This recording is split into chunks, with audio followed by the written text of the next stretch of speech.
Tonight in the Scholars Chair is Professor Juan. He is the Richard P. Mitchell Collegiate Professor of History at the University of Michigan. He is also the author of the book we are discussing tonight, Muhammad, Prophet of Peace Amidst the Clash of Empires. Why did you decide to write about the Prophet Muhammad as a prophet of peace when there's such a huge industry to do the opposite? Well, I'm from the 60s, and in my youth, many of us were interested in what we then called Eastern religions, and Buddhism and Sufism and so forth. And I think it was partly a reaction against the Vietnam War and the way that many Christian churches supported it. I got then involved in Middle East studies as an academic, and I got pulled mainly by the Iranian Revolution into modern Middle East history.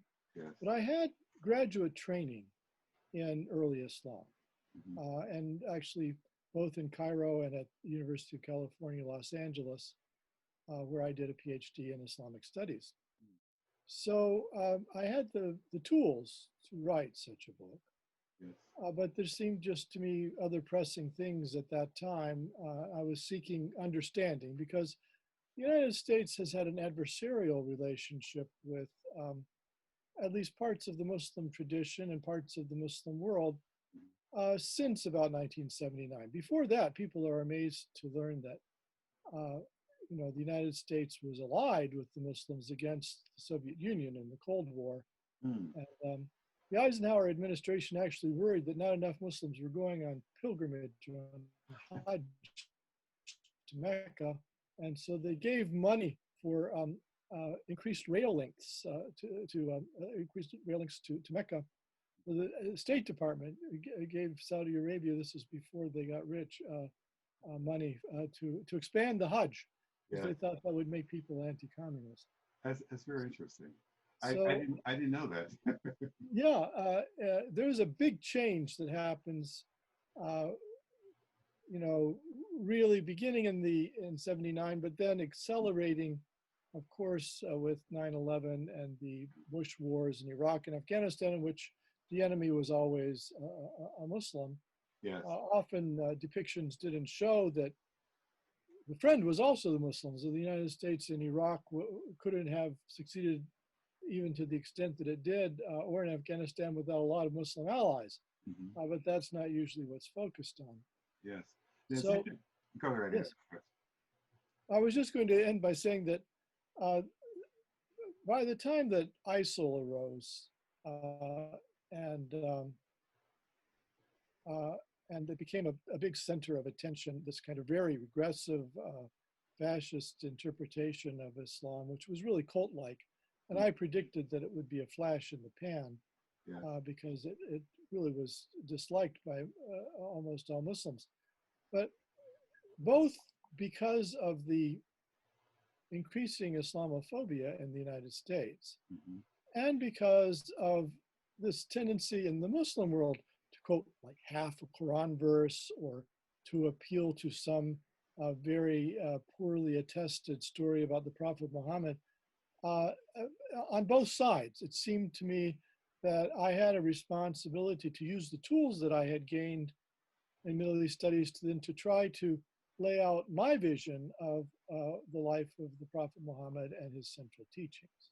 Yes, that was one of the things that I found very stimulating in reading the book. When I started the book, I couldn't put it down because it was just so inviting. It was going on this wonderful Middle East trip, and you were painting this background, of course, a lot of bloodshed and a lot of strife. But here's this man trying to wage peace in the middle of all that. Seems to be, it's a classic American story, In some ways, I made the point in my blog once that Muhammad is very American. Yes. He's a businessman. He's religious. He's interested in mediating conflicts. Yes. You can go on, but many of the things that Americans think about themselves, at least, are exemplified in the Prophet. It's excellent way to get started. Because my next question to you is that who is the prophet in relationship to the historical narrative of Europe and America? You know, how does this man affect our culture? Well, if I understood your question correctly, I think in reality, Islam, the Quran, Muhammad has had an impact on European culture and of course then in the Americas. But it's something that's often not acknowledged, Yes, or the prophet is depicted in a negative fashion. sure. I mean, from the very beginning, Christians were unhappy about this rise of a new post-Christian religion, which they saw inevitably as a competitor. Hmm. Usually, they saw Islam as a heresy, as a Christian heresy. And so they didn't know exactly what to make of it. Hmm. But Muslim civilization, of course, has had a lot to do with Europe, and in ways that go beyond, you know, the glib kind of assertion that some Muslim sciences were behind the European Renaissance. Hmm. Hmm. It's not that that's not to some extent true, but it's maybe not the most important thing. Right. Uh, What is the most important thing? well, I think that the the scientific side of Muslim civilization, which is often pointed to, is important. And for instance, there was a Muslim observatory, astronomical observatory Hmm. Hmm. in northern Iran, that it seems as though their observations were what allowed for Columbus to make his calculations in going west. And Copernicus to come to the conclusion that the Earth goes around the sun. And sure, I see. So that's just, you know, one example. Yeah. There's, you know, various forms of technology, the Latin sail, Yeah. which allowed the Europeans then to have those great voyages. It was developed originally by Muslims and so forth. Hmm. But it seems to me that there's another story to be told, which is the spiritual influence of Muslim civilization Sure. that's not usually attended to nearly as much. Hmm. So you have someone like Goethe, who maybe is not as widely read now as he once was, but is acknowledged as a great European thinker. Hmm. Goethe was in love with Islam, and he wrote a book, the East-West Diwan, which Hmm. is poetry in German, but in imitation of the Persian poet Hafez. Hmm.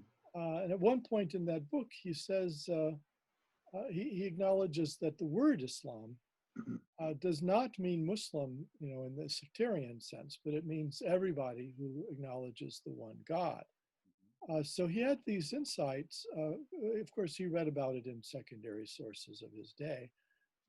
Or you someone like Ralph Waldo Emerson, who was one of the founders of the Transcendentalist movement, hugely important for American intellectual history. Again, really has a soft corner for Islam and Muslim thought. Um, and I could go on, but I mean, I think those kinds of cultural interactions are often not understood or played up as much as, okay, so the Muslims did science, and that science, you know, is universal, so it gets acknowledged. Yeah. They invented algebra, but there's more than that. I agree. Tell me, why did you set this book, set this research in the middle of all this conflict between the Roman Empire and the Sasanian Empire? Why was it you think? I assume that you put it there because it's important. So tell me, why did you put it there? So the context, historians are about context and causality and change over time. So when a historian, a trained historian such as myself, approaches a subject like the biography of the Prophet Muhammad, the first question is going to be, well, what was the historical context in which this person lived? Yeah.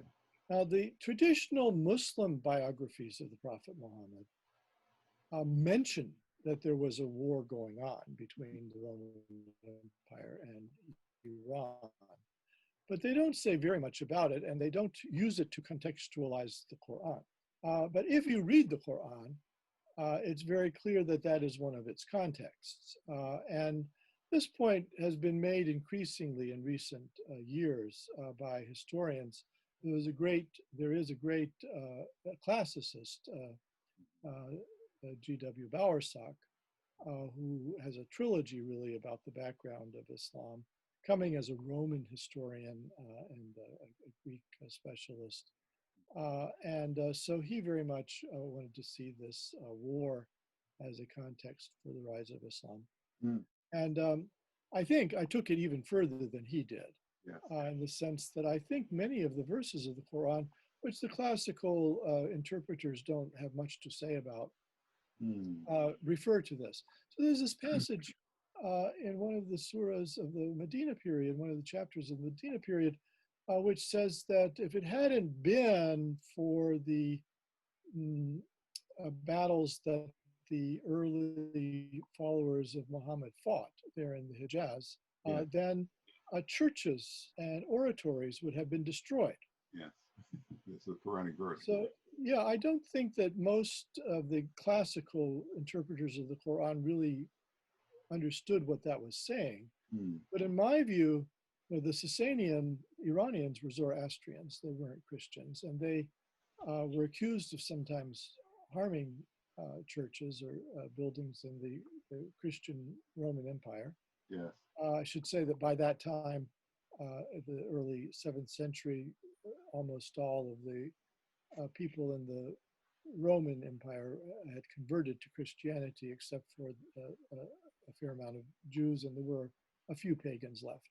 Interesting. So this was really a holy war between the Christians and the Zoroastrians from 603 till or 602 till something like 630.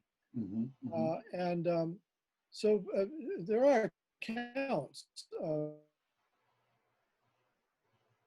eyewitness authors of churches being harmed. So I think what the Quran is saying is that the Hijaz, the Western Arabia, where the Islam grew up, was a frontier between the Zoroastrian Iranian Empire and the Christian Roman Empire.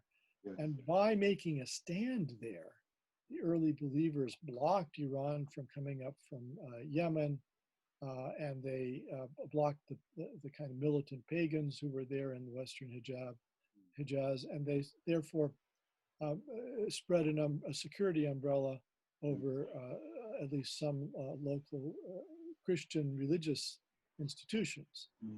So this is not a place for a genteel scholar like ourselves, I mean, like you.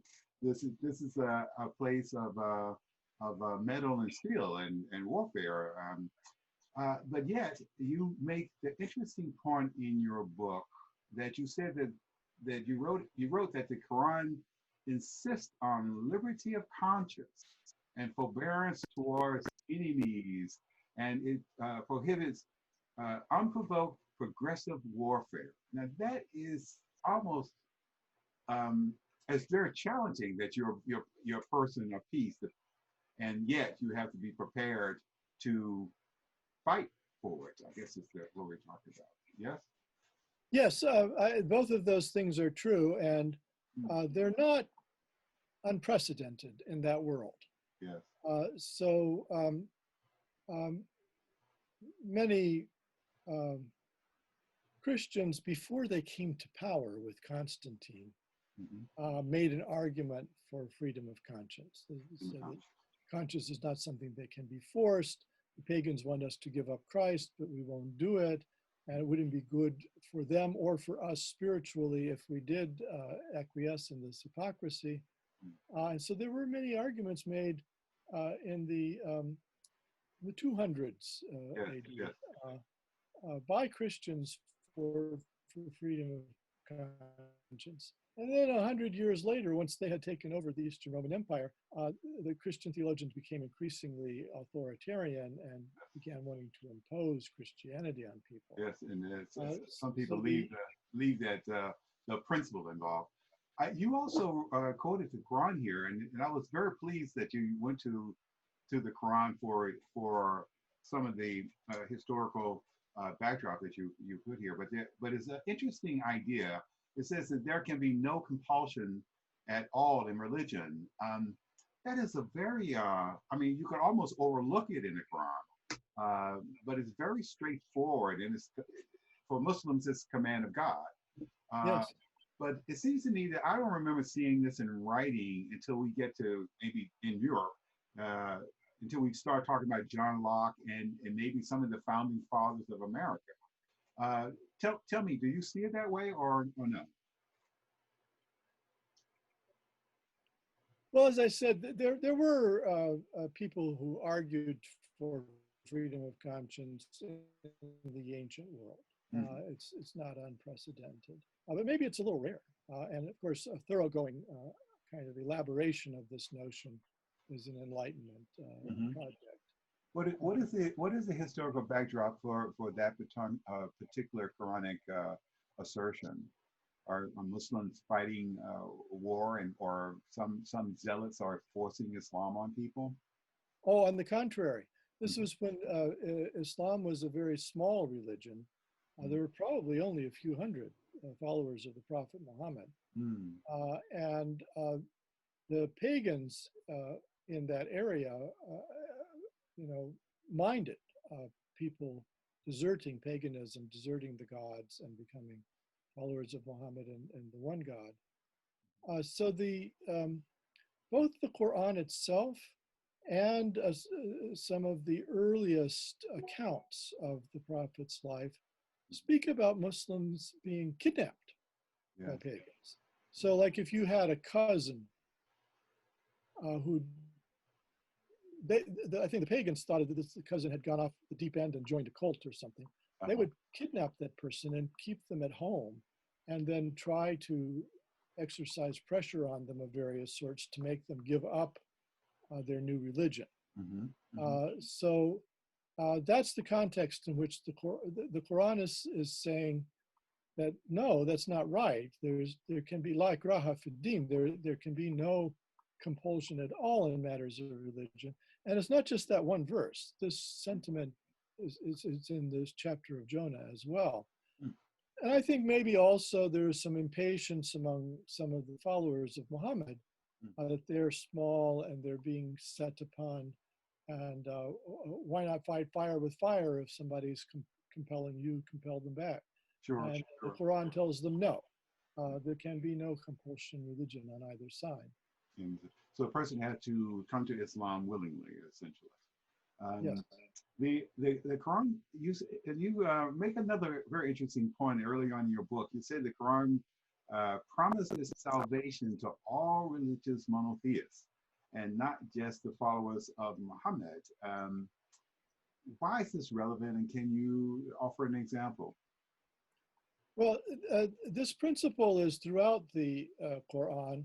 And I know it's not one that some Muslims will agree with me about.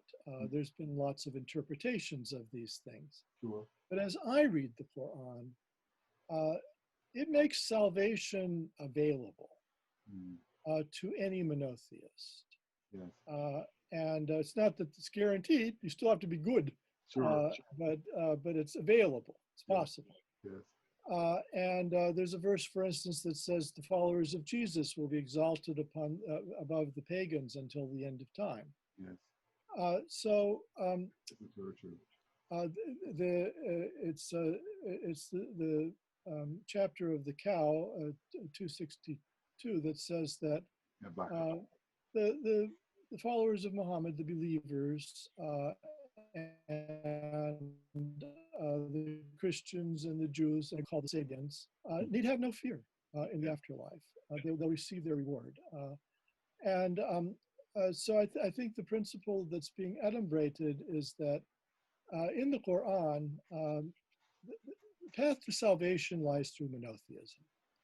Now, Mm. The very best path to salvation is the teachings of the Quran and the Prophet, according to To the the Quran. scripture. Yeah. But it's as though if somebody was a Christian and just couldn't bring themselves to leave their religion and join the new one, it's unfortunate. Yes. Maybe it's even a venial sin of some sort. But from the Quran's point of view, it's not an absolute bar to going to heaven. Mm. And that's the way I read the book. Do And some you, of this is, yes. I'm sorry, would you concur that to do something other than allowing it um, would be a diminishment on conscious liberty? In other words, a person, again, once again, has to choose. But however, they choose to follow Christ or they follow Moses, throughout the Quran, it says that these people were men of God. Yes? Well, no, I don't think it's quite the way it works in the sense that you can have a false religion that doesn't get you into heaven. Right. From the point of view of the Quran. So, for instance, the pagans who worship multiple gods, they were going to hell, according to the Quran. Sure. Even if their faith in those gods was sincere, it was just wrong and an unpardonable sin. And so, having faith is not as important as what you have faith in. But I think that having faith in a prophet who teaches the truth, which is the one God, that's the way in, assuming that you also lead a righteous life and believe in God and the judgment day and so forth. But Yes. the way I read the Quran is there are relatively few criteria for getting into heaven, and the Quran also says that if you believe in the one God and you try your best to be righteous, God will forgive your crimes and sins. Yeah. But if you don't believe in the one God, it's like the judge, throws the book at somebody. Right. The judge can be lenient or the judge can be harsh. So if you're a monotheist, then you get the lenient treatment. But if you're a pagan and you also was a murderer or did something bad, then you get the book thrown at you. I find it interesting that you, in how you were formulating this information about the prophet's life, and you put him in the context of. I think if I didn't know better, I would think that perhaps one could go away thinking that the prophet was influenced by his environment, the people who were around him, the monks and the Christians and Jews that he came in contact with. And it's quite obvious, I mean, just reading the Quran by itself, not even dealing with the history of the region, that the prophet was in constant dialogue with Christians and Jews. Except Muslim scholars generally don't talk about the influence of these people on the prophet. Would you care to elaborate?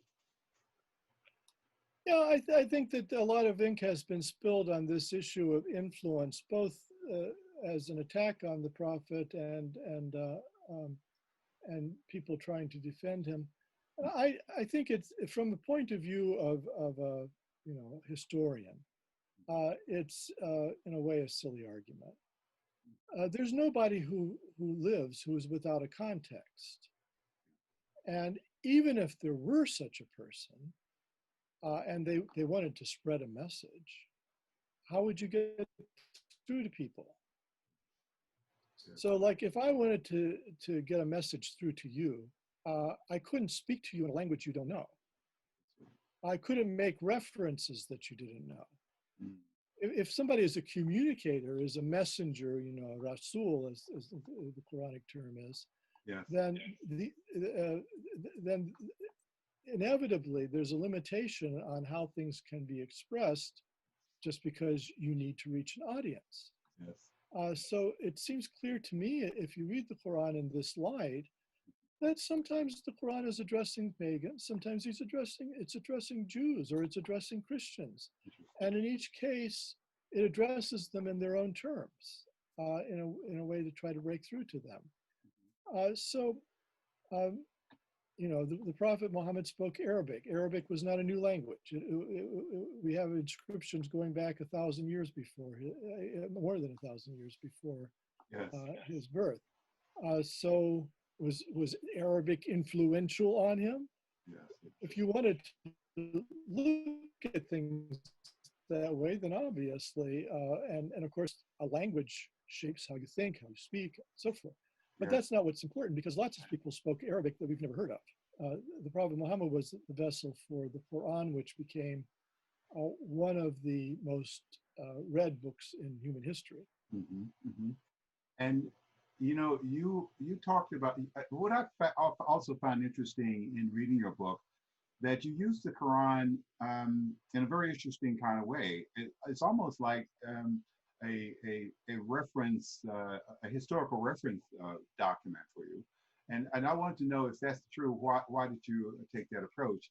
Most Muslims, I mean, not most Muslims, some Muslims uh, start off with a heavy dosage of hadith literature versus the way you. And I think that's what, when I saw your lecture at Georgetown, I was struck by that this man is taking this absolute straight up centered approach that it was that a lot of Muslims don't have the courage to do, I think.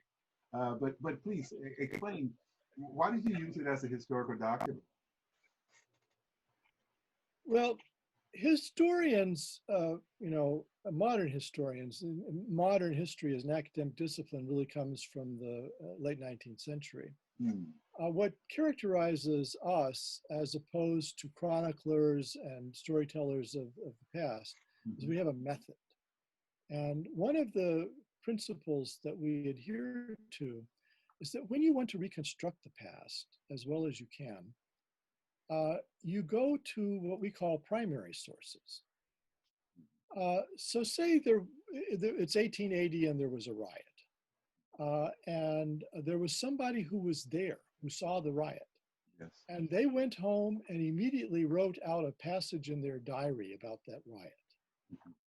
That's a primary source. That's a primary source. Yes. If somebody was at the riot and didn't get around to mentioning it until their memoirs 30 years later, Right. that's still a primary source, but it's not nearly as good a one as the immediate account.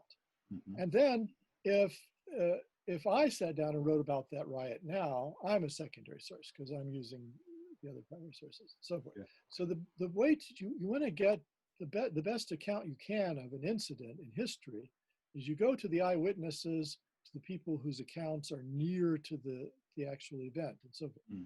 So for the earliest period of the rise of the Muslim religion, the Quran is our only primary source. Mm. I see. And so then historians, what they'll do is they'll use the primary source to judge the likelihood of later accounts. Mm-hmm. So maybe you have an account by somebody who wasn't there, but he kind of heard it third party from his second cousin once removed. And his account, not very much like what the guy wrote in his diary who had actually been there. Well, then you start to dismiss that later account. So the Muslim history is long, and it's over 1,400 years now, and lots of Muslims have written accounts, but only the Quran is a primary source. Yes. Yeah. The other things got collected at earliest, 150 years after the Prophet, some of them 300 years after the Prophet. Some of them are embedded in texts from 500 years after the Prophet. So that's all right. There could be very valuable information in those later accounts. Yeah. But from a historian's point of view, only if they seem like they're compatible with the primary source, which is the Quran. Yes. Yes. So if you have somebody who says, attack your foes and cut off their heads if they oppose you until they accept the religion, Mm-hmm. which is what ISIL says, right? Yes. Yes. Well, that doesn't seem to me at all like what is in the Quran.